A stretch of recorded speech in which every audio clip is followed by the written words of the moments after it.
I'm so glad and appreciative to be here to speak with these two incredible filmmakers. So let's bring up George and Camrus, please. Come on, make some noise, everybody. Make some noise.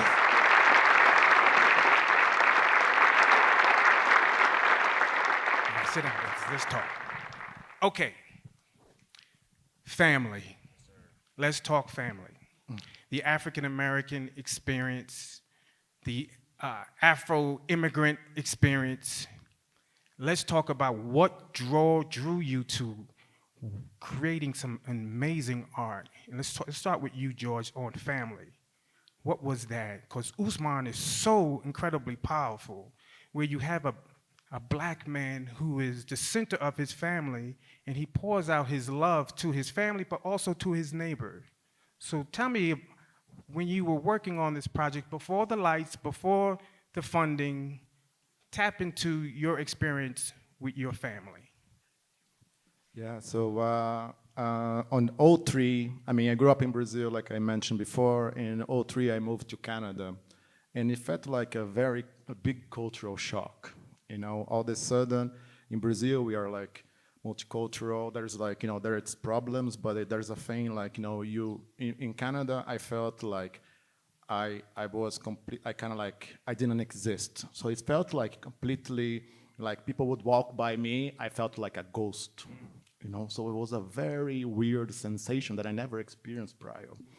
And then like, I feel like after the years, I had a career as a photographer, and then I noticed in photography, I didn't have enough like of the tools to express what I wanted. So making Ousmane for me, as you say, like before, it was all about trying to explain this sense of like invisibility that I experienced in society, And also I realized like, unfortunately how black men are portrayed in the media, right? So we are oftentimes the bad guys. We are oftentimes the people who have no feelings or don't express them, And I think we are in African American, Brazilian, South American culture. We do live with this situation where black men are not supposed to express their feelings as a father, as a man of the family, etc. We help, as you mentioned before. I thought it was great you said, like we're just taught to push through. That's right. So Ousmane, for me, he couldn't push through anymore. Yes. He had to stop. Yes, His wife basically told him, with the way as she put all his things, his belongings there. It was a way like, you have to get your mind on the right thing. And I think him finding Edith, his woman, this neighbor who was in need, was a way for him to get his mind straight. Yes. So I can't fix and help people that are far away. But maybe I can find this new sense of family right next door. Yes. So I think for me, the sense of family becomes much bigger than, the blood-related thing. That's right. That's right. And Camrus, let's talk about Grab My Hand. And this was experience of your dad in not a blood-related uncle, but it doesn't matter because he was connected to him as a young kid. So you drew on that experience with your dad in creating this amazing piece of art. Let's talk about that, the relationship between you and your dad. I definitely would say that this film brought us much closer together. So what's very interesting about your film, my friend, is that my second animated short, She Dreams at Sunrise, was about when I was an 18-year-old caretaker for my great aunt. So seeing your film was wild because I was like, oh, I've lived that. I've done that. And through that experience, me and my dad became much closer because when I was taking care of my aunt, it was just me in New York, and he was in Georgia, and he sort of had to take over the financial adult part of everything. And I did all the medical, in-person stuff. So throughout those years, when I was 18 to 21, my dad and I grew much closer because we had no other choice. We were talking all the time. And then when it came to seeing his best friend passing away, my uncle that I grew up with, and seeing how much he was breaking because of it, I started breaking because I was like, I've never seen my dad hurt so much and unaware of how much pain he was truly in. And it felt like my responsibility as his son to do something.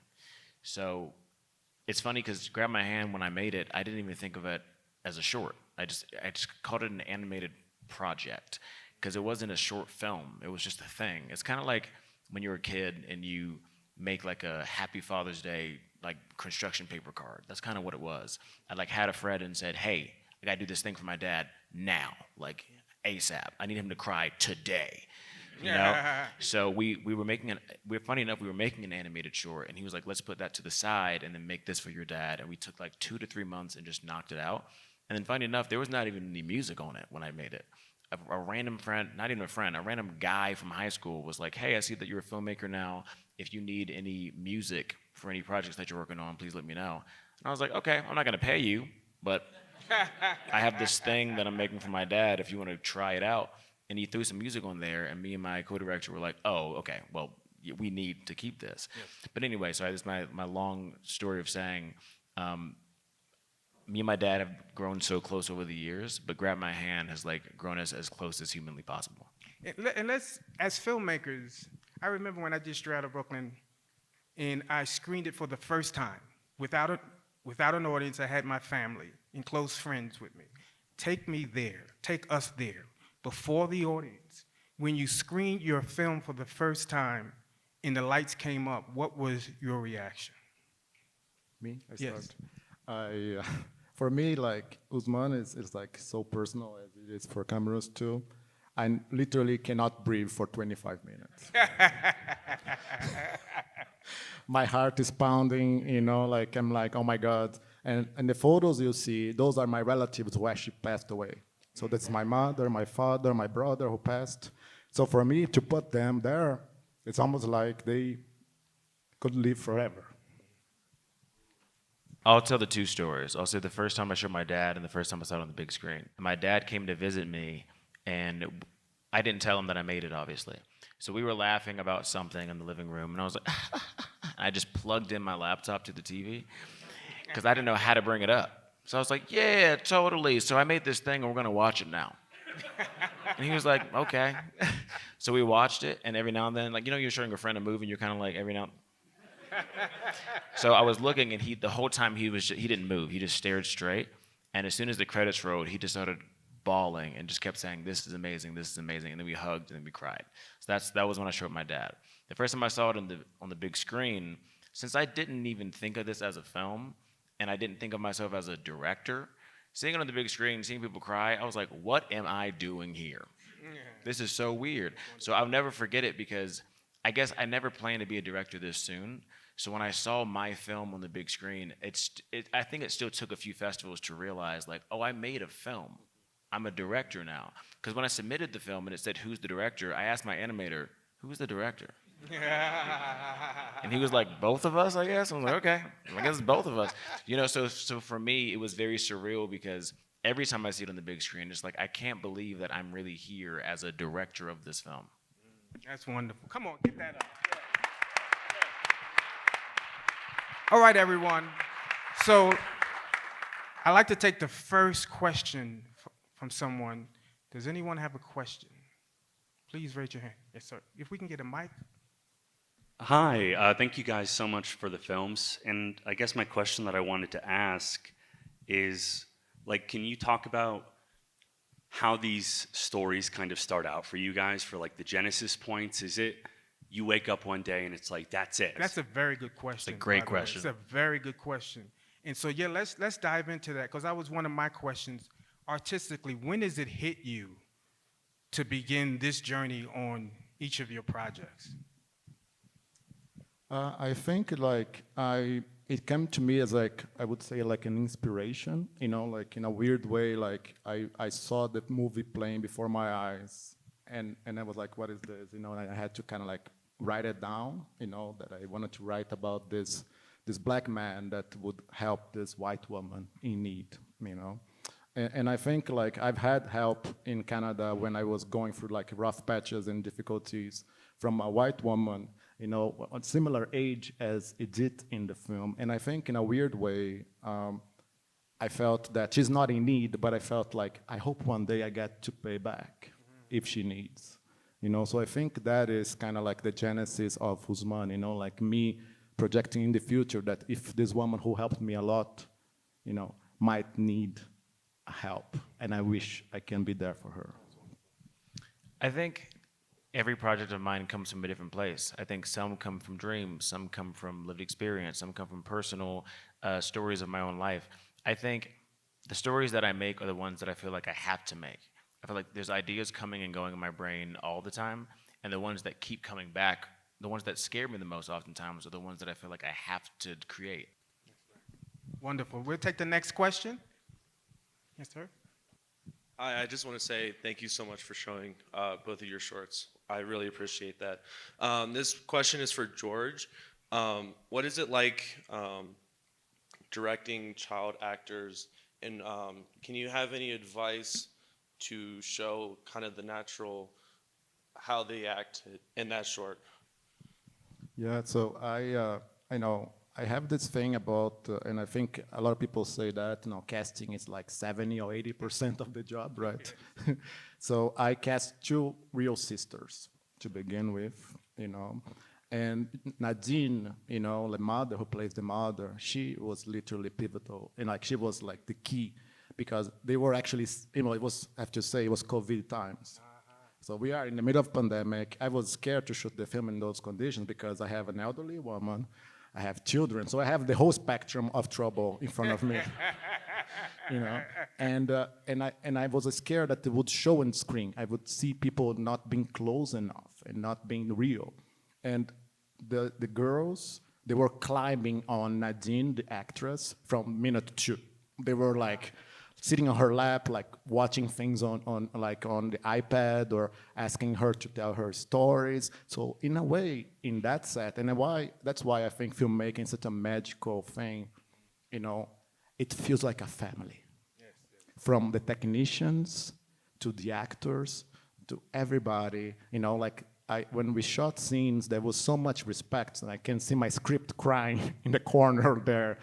So people who do 20, 30 films a year, but they still touched by your story. But to answer to your question, for me, it was literally like finding the right combination of people, from the girls, but also from the rest of the cast, that made them feel comfortable, because that's their first gig. That's their first time on camera. So I work with them, but I think the Dardenne brothers say, you can't direct kids. You have to cast them right, because you can't tell. They don't have the perception as adults of their surroundings. So if you tell them to do something, they might overdo it. So I try to get it right and let them play. Good. Next question. Yes, ma'am. I obviously love both of your films, and they both express the value of community and the need to surround yourself with people that will check in on you. Who checks in on you? Who's your community that you clearly value? Who do you surround yourself with? You want to start? Sure. I love that question. I have quite a few best friends.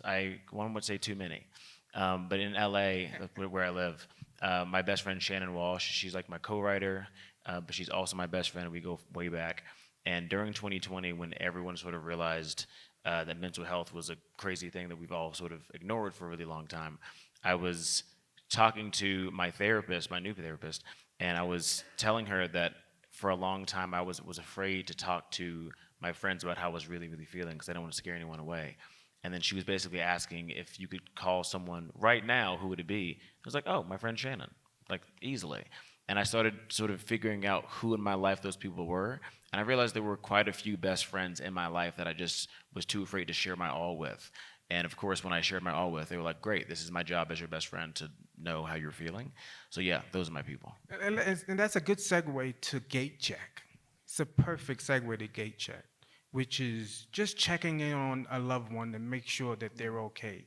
We should all check in and say gate check to those who we love, because as you said, life is so short and so precious, right?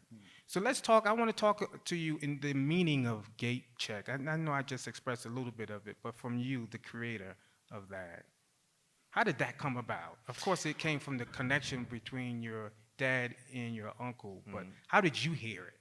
So I heard it because my dad just told me on the phone. I guess like growing up, my dad and my uncle were both in the military, so they had all these random like military phrases and words. So if I heard them say gate check growing up, I probably just never registered. I think I just thought that it was one of many military phrases. So when we were on the phone and he was at the hospital, he was saying like it's so weird that that he's not awake right now. And I think I asked, how did you know that there's something wrong? And he said, oh, well, you know, I called him and he didn't answer. And I call him every morning. I was like, oh, I didn't know that. He said, oh, yeah. And then he just told me the story. And apparently, like, my uncle's wife knew, but my uncle's kids didn't know either. Like, it's just like their special little thing. So after he told me that and I realized how special this friendship was, I was like, I think we all should have somebody in our lives like that, just making sure that you're okay every single day. And after he told me that and I realized that he's the only person in my life that had that, I think within me, I was like, I need to tell people to do something like that too. And it's been really nice after the past few years of this film playing. I'll have random people either text me gate check to check in, or I have people texting their dad gate check, which is really nice. You know it's going viral now. Hey, I Gate check appreciate is it. going viral. Okay, a question in the back. The man in the yes, you sir. Have you found storytelling to be healing, homemaking around you, and powerfully instrumental in your communication every day? That's a very good question. Absolutely. I think like, and then you mentioned on your acceptance speech about the specificity, you know. The more specific you are about what you're saying in your story, the more universal you make it, you know. So I think like, yes, no, Ousmane allowed me to kind of like understand my relationship with like living abroad and living away from my family. Ousmane helped me like understand that I can redirect my love towards someone in need just next door, you know. So I think, and also, you know, to go a little bit about community, you know, I noticed the big difference between, you know, for example, Brazilian culture, or even here the church, you know, or like the Catholic, you know, everything like around like community. It's so important because in Canada we don't have that. We know we basically abolished religion, and then we've had all the good things about that too, you know, which is like the community around, because we don't check, in Canada, we don't check on each other. And for me, it was a cultural shock, you know, to see that someone, actually, things like that happen.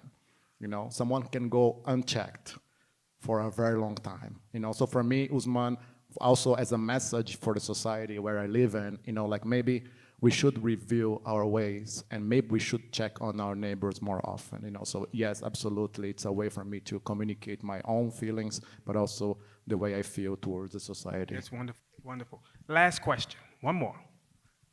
So many questions, I love it. Lady in the white.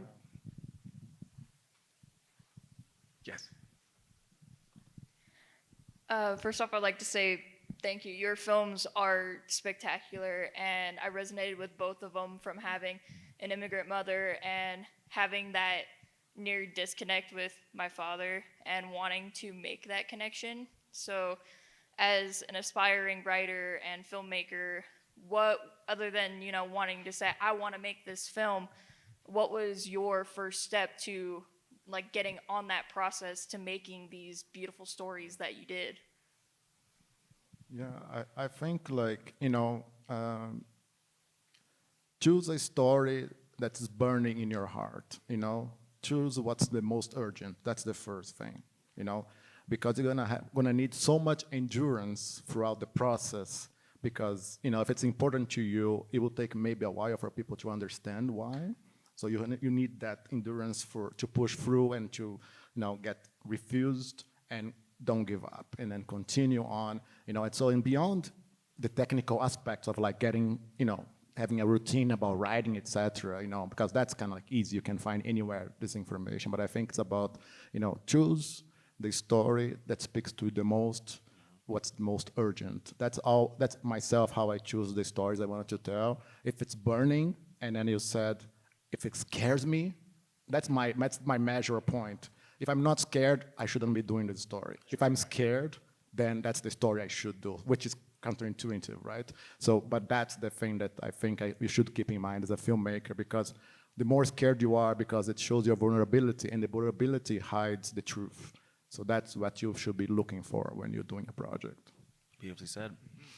This one thing I'm going to say to you as a future filmmaker. Whatever you need to do to get your story out, do it. Let me end this by saying I'm so proud of both of you. What you've done and what you're going to continue to do, because you've been doing this a while, you're just beginning your journey, and you're going to continue to make great movies, tell great stories, infect people with positivity. That's your gift, that's your blessing. So thank you all for this talk. Give it up for these two amazing filmmakers.